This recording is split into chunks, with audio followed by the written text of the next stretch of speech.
ఏపీలో పర్యాటకుల కోసం నౌకా పర్యటనపై నిర్వాహకులు దృష్టి సారించారు.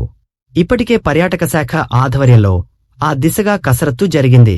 విశాఖపట్నం నుంచి విలాసవంతమైన నౌక నడిపేందుకు వీలుగా ఆంధ్రప్రదేశ్ పర్యాటకాభివృద్ధి సంస్థతో డాల్ఫిన్ ఓషన్ క్రూజెస్ సంస్థ ఇటీవల ఎంఓయూ కుదుర్చుకుంది. దీనికి సంబంధించిన వివరాలను వెల్లడించారు.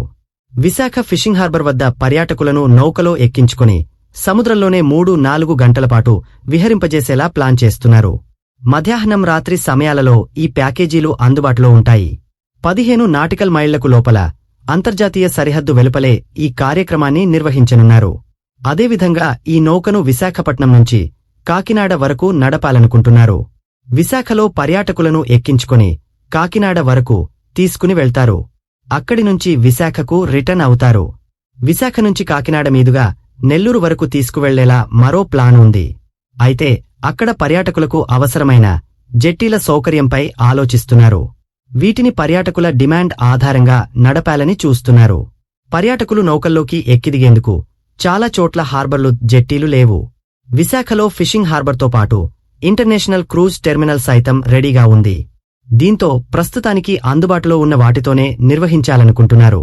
50 మందికి సరిపోయేలా ఈ నౌకను తయారు చేయిస్తున్నారు. మరుగుదొళ్లతో కూడిన 2 విలాసవంతమైన ఏసీ రూమ్లు ఉంటాయి. అందులోనే తాగునీరు ఉంటుంది.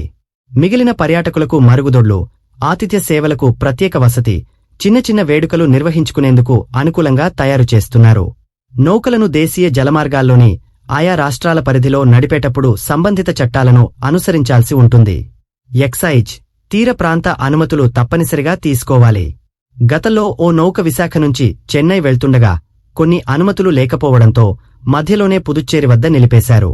ఇటీవల దక్షిణ భారతదేశ పర్యాటక మంత్రుల సదస్సులో ఈ అంశంపై చర్చించడంతో ఆ రాష్ట్రం నుంచి కొంత సానుకూలత వచ్చింది.